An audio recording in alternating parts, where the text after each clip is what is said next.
Welcome to this week's episode of Mental Wellness Insights, bringing sunlight into mental health. Since our recent conversation with Nicole Adi on her life with sickle cell, we have got quite a number of queries regarding the sickle cell disease. We have therefore decided to bring a lot more episodes on sickle cell to educate the public on the disease and to alleviate the stigma that goes with it. In this week's episode, Okwerekwu, a 28-year-old Nigerian living in the US and who is a medical doctor, speaks to us about his life with sickle cell. Stay tuned, watch, subscribe, give us a thumbs up, comment, and share. Blessings. My name is Okwerekwu. I am a Nigerian pharmacist and I live in Atlanta, Georgia, in the United States. And I have sickle cell. Although I have sickle cell, I don't let it define me. And I'm 28 years old. When did you first learn that you had sickle cell? Yeah, I learned that around the age of 9 or 10. Yeah. I was, I I was born in Nigeria, but my parents didn't know about sickle cell until we moved to America. And when my mom thought I was finally old enough to learn about it, I think she told me about it around 9 or 10 years old. Yeah. And at that point, oh, how did you take it? And when she told you about it, what is it that she told you? How did she divulge this information to you? Yeah, yeah, when she told me about it, it was very shocking. I was still very young, so I didn't know how impactful the conversation was until I got older. But it was very life-changing.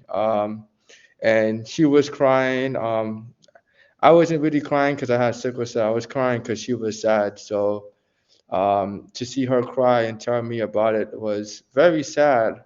And from there, it was very life-changing to hear about it. It made me want to be a lot more cautious about my health and learn a lot more about my sickle cell. So, do you have siblings who also have sickle cell, or are you the only one in the family? I am the only one. I have four siblings, but I'm the only one with sickle cell. Okay. So, how was it growing up and in school?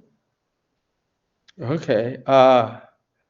Yeah, that is a good question. Growing up with sickle cell in school was a bit different. I went to school in college, and one of the things that made going to school hard with sickle cell is when you get sick, you miss a lot of days of school. So you would have to catch up on your studies. And I'm a very persistent person, so I would always find time to make up for the work or the missed days. But yeah, one of the hardest things about having sickle cell while in school is that when you do have a crisis, it can put you back a couple of days in your work, and and it can affect you socially. People with sickle cell tend to be smaller and skinnier, and that can affect your confidence when socializing with people and making friends. So when I was younger, I was a lot more shy with people, and I think a lot of it had to do with how young I looked and how skinny I was at the time due to my sickle cell. Was there stigma? Yes. So, did you face a lot of stigma at school? With who in particular, the fellow pupils, students, or teachers, or who? No. Honestly, no, because I didn't tell anyone about it, so no one knew I had it except myself. So Mhm. people weren't really aware of my sickle cell. I was the only one So aware of it. you okay? So, but were you doing all the activities that the others were doing? I would try to, and For the most part, I was doing most of the activities, but I do remember when I was playing basketball, I had a hard time keeping up with people, and I would have to take breaks. So depending on how stressful the activity was, I would may have to take a break. So basketball is one of the more high intensive sports, so I would take a break when doing that. Mhm. And did you face any what challenges with your siblings? Maybe treating you differently?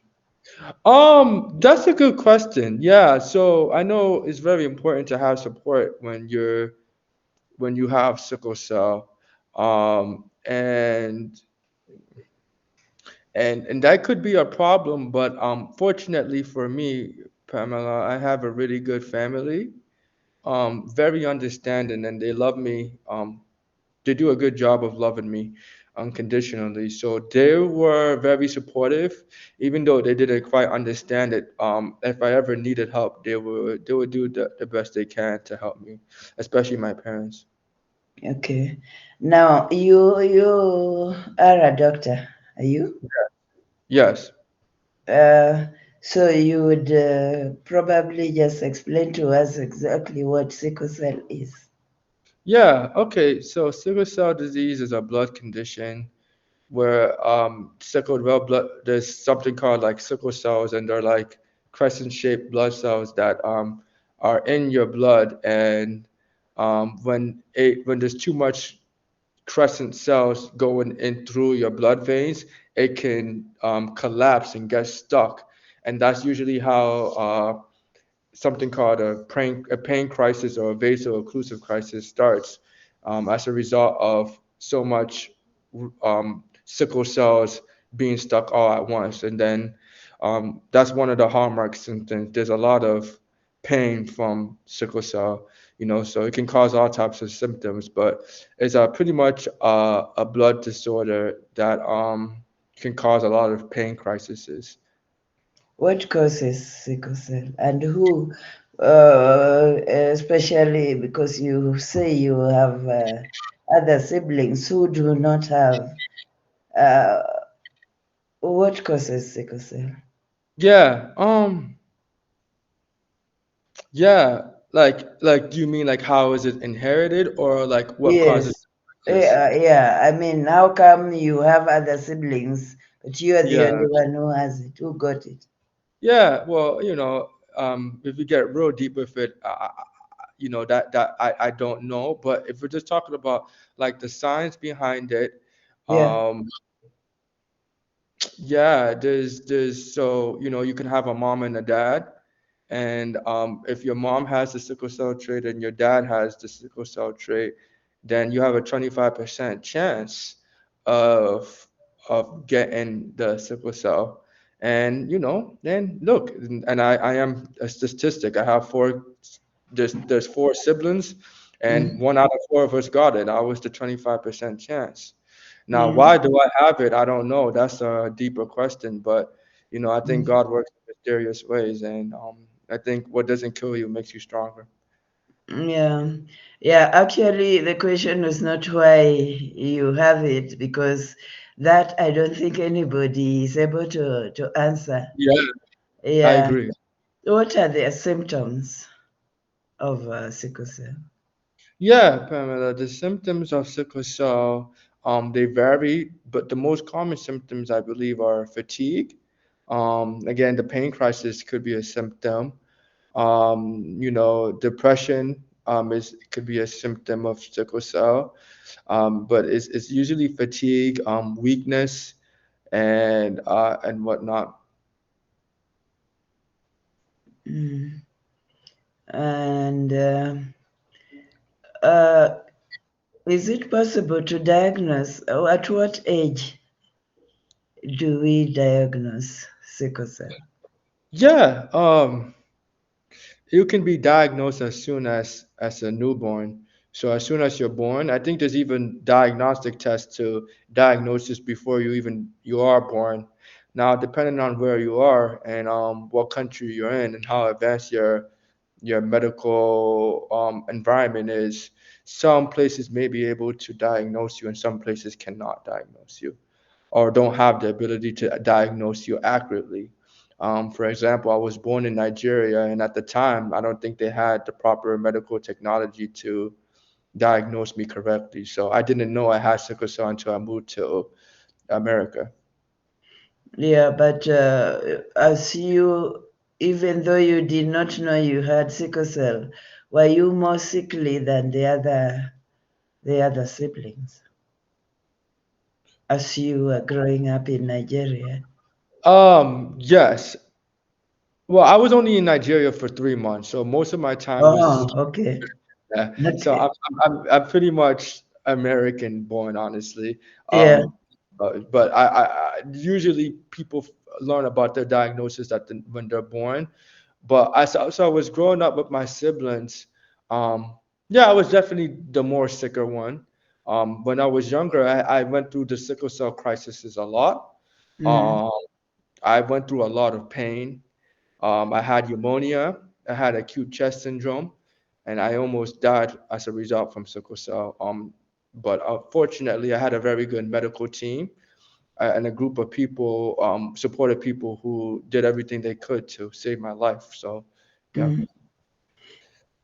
Yeah, and as you say you talk about crisis, sickle cell crisis. What is that? Yeah, so a sickle cell crisis is pretty much like a pain episode where you're going through a lot of pain. And like I mentioned before, uh, what's happening is that there's a bunch of sickle cells being stuck in your blood veins and they can't push through. So that results in a lot of pain. So it's just like a very painful episode. And a lot of people, I wouldn't wish that pain on anyone, but yeah, that's what a sickle cell crisis is. How often? I know that it depends. It doesn't. It really depends on a person. But how often does one get the crisis, and what triggers? Yeah, I agree. Like you said, it's very person specific. I'm blessed to say that I don't get crises as often. I mean, I really have them once or twice every few years. But then I've met a lot of people who get them maybe a few times a month or every week or so. So really, it's really person specific, honestly. When I was young and I didn't know much about how to take care of myself. I was going through it maybe like once a month or twice a month when it was at its worst. As I've gotten older, I haven't really experienced it in a few months. So I'm blessed to say that. But for other people, I know there's people who aren't as healthy and they go through it maybe on a weekly basis or a monthly basis. Are there specific things that trigger sickle cell crisis? Yes, there's a Yeah. lot of things. Some of those things include the cold, and extreme cold or extreme heat. Either one can cause the sickle cell. So depending on where you live, both the changing of temperatures can cause it. Another trigger that can cause sickle cell is uh, stress, just physical stress. And something that I don't think people are aware of is just being mentally stressed can cause a sickle cell crisis. And I think for a lot of people, especially in America, people are stressed out and dealing with a lot, and that could be causing their crisis. So physical injuries can be a cause. Mental stress could be a cause. Yeah, those are some common triggers of sickle cell. Mm. And how do we manage the crisis? Yes, Pamela. That's a good question. There's many ways you can manage the symptom, and the pain. I'm always preaching drinking water. I have water with me right now, and I Yeah. think people should always drink as much water as they can. That's one of the most natural, easiest ways to take care of yourself, whether you're not going through a crisis or you are going through a crisis. Drink a lot of water. Then there's medications you can take. The medication that has helped me the most is called hydroxyurea, but there's a plethora of many other medications that you can take as well, like oxybrita, uh, there's oxybrita, there's folic acid, there's stress B complex. There's so many different medications out there. The most effective one for me has been hydroxyurea. And you take it every day or just when you have the crisis? Yeah, I take it every day. I think it's very important to be adherent to the medication so that it has its full effect. Some people don't take that medication every day, and then they blame the medication not working when it's really them who's not taking it all the time. So that can be an issue. But then sometimes, again, everybody's body works differently. So what might work for me may not work for you. And so on my channel, I have a channel called Sickle Cell with Dr. O on YouTube, and I like to educate people on their sickle cell and what they can do to help manage themselves.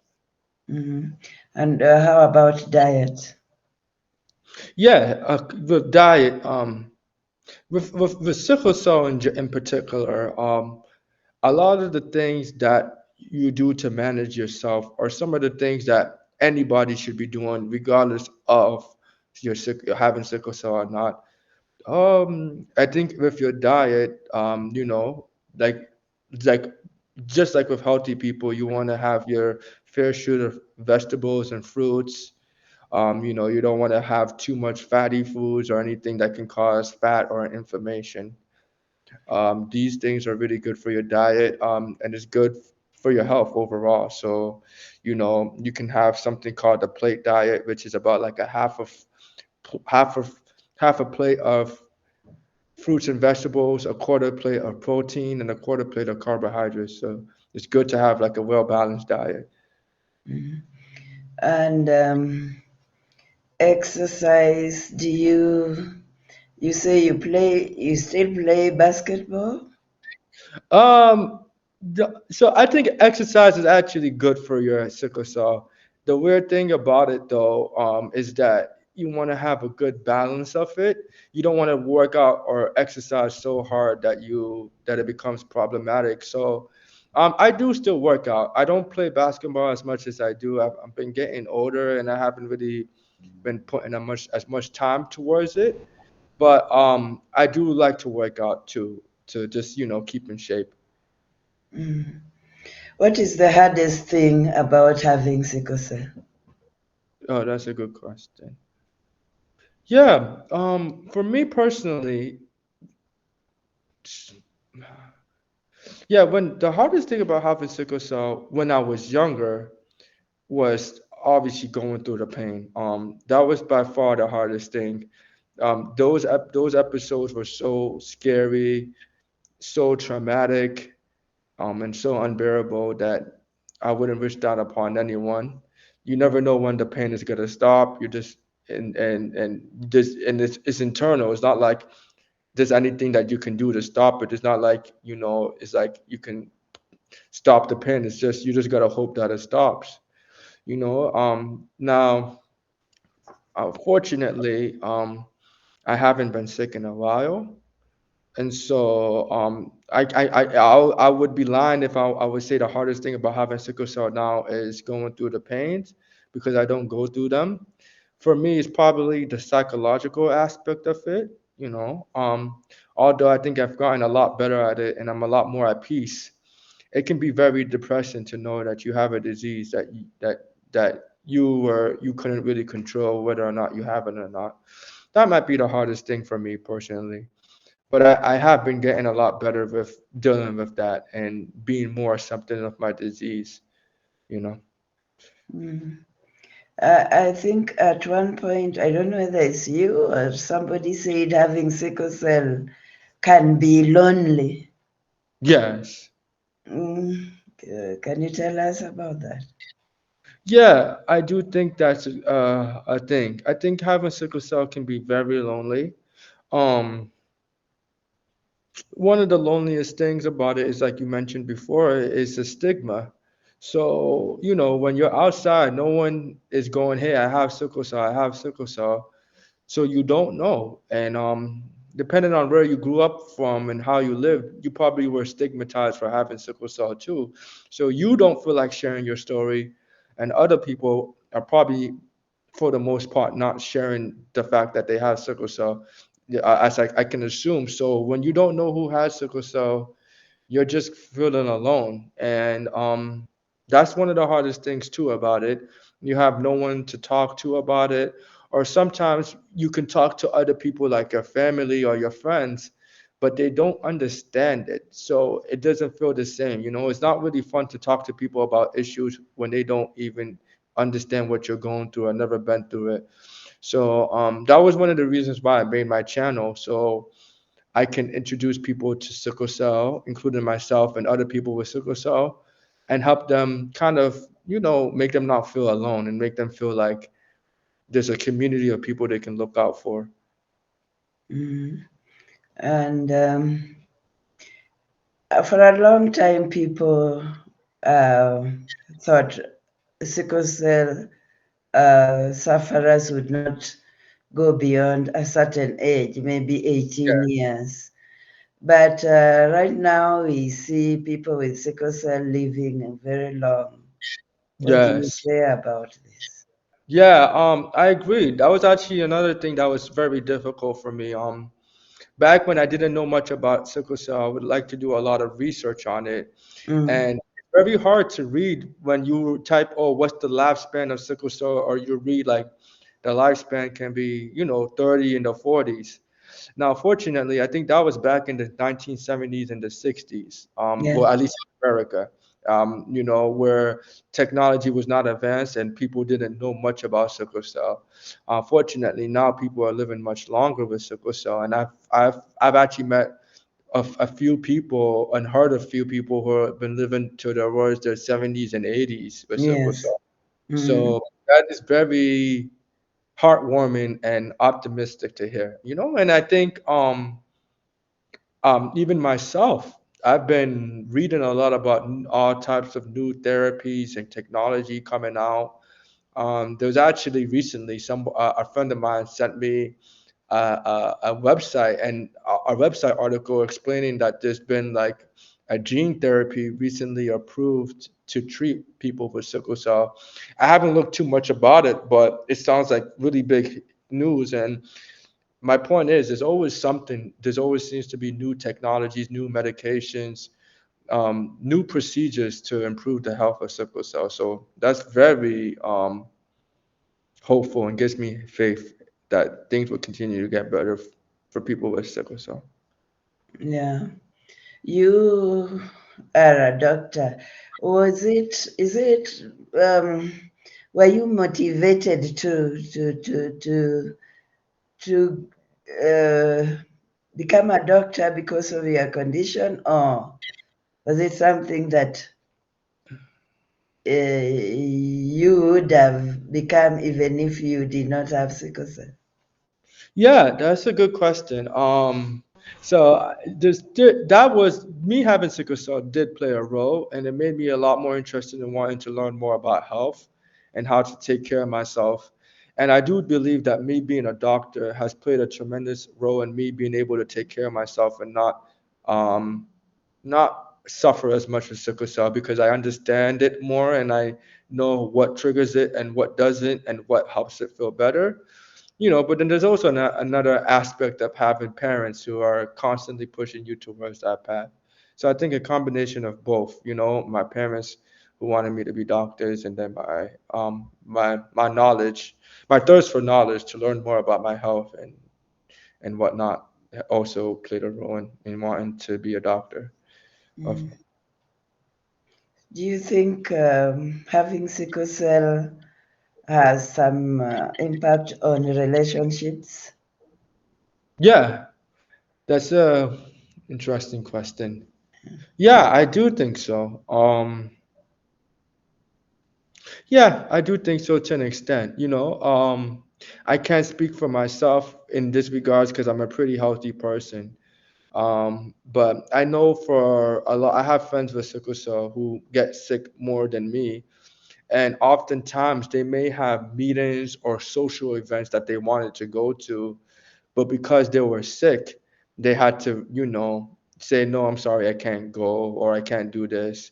Even me, actually, it affects me too, because I have a lot of friends who like to do physical endeavors.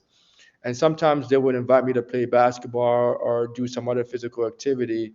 And I would either say no because it's too intense, or if I do agree, I can't play as hard as I would like to. So I would have to, not be as active as I would like. So yeah, it does affect your relationships.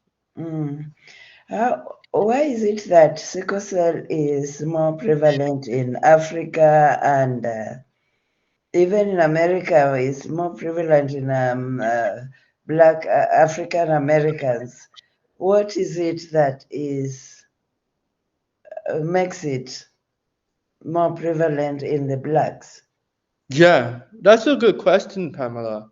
And I believe the answer to that is the origin of sickle cell. I don't know if a lot of people know this, but sickle cell was originated as a as a as a counter. I don't want to get too like a counter mutation towards something called malaria. Yeah. And in Africa, there's a lot of malaria. There's a Yes. lot of malaria, and and obviously there's a lot of black people in malaria. So unfortunately, the genes started to evolve to counter the malaria, and as a result, sickle cell became something. It kind of became like an evolutionary defense against malaria. Now, unfortunately, one can argue it's not one of the best evolutionary defenses because it starts harming you. But Mm. that's really how it happened because it really came as a counter defense against malaria, which and malaria is very prevalent in Africa. So that's I think that's why a lot of black people have it, or that's why it's prevalent in Africans and African Americans. Yeah.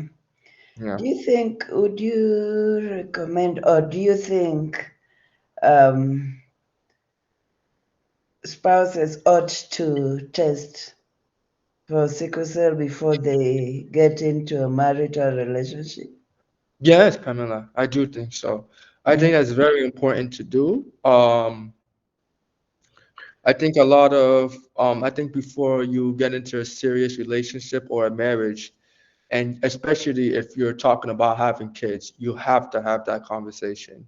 You have to have that conversation with your loved one and explain why it's important to have. And it has nothing to do with the spouse. It has to do everything with your future kids and how much you don't want them to suffer like the way you did. Yeah. So that's very important in mind.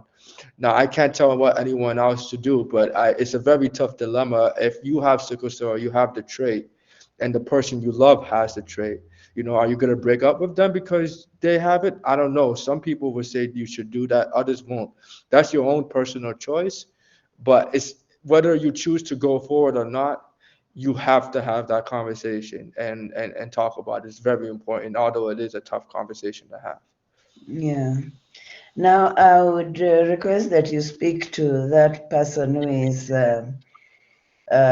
suffering from sickle cell and who has not yet got to the point of speaking out and being open about it.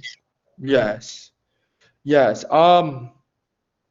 Yes. Well, for that person who does not have the courage to speak about sickle cell or holds it in, I just want to let you know I completely understand. Right now, I'm 28 years old. I hid the fact that I had sickle cell for I think 26 years. So I didn't start speaking out about it publicly until I turned, 26, and I started sharing it on my YouTube channel. But I do believe that it's worth doing it. There's a lot of reasons why. One is by talking about it, it gives you more of an opportunity to meet other people with sickle cell. Because then, if you start talking about it, maybe more people will tell you, hey, I know this person with sickle cell, I know that person. Or you may start to find more communities. I think by far the biggest thing about talking about sickle cell is that it's really good for your mental health. I think we have a lot of intrusive thoughts that, you start thinking very badly about yourself because you don't have anyone to talk to about it. And all these negative thoughts that aren't godly thoughts or serving you, um, they don't serve you, and it's not really good to live it all by yourself. If you can find friends or other people with sickle cell to talk about it, I think it would really do a lot for your own mental health. I think in general, whether it's sickle cell or just any type of issue, if you're going through something, it's always good to ask for help or to talk to somebody about it so you can feel better about it and just feel like you have a better understanding of what you're going through and you don't feel like you're alone while you have the condition or whatever issue you may be going through. Thank you for watching this episode of Mental Wellness Insights. Please offer your comments on the same. If you haven't subscribed to this channel, we urge you to please do so. It doesn't cost you anything, just press the subscribe button. Remember to like, to comment, to click on the notification bell, and to share. Blessings.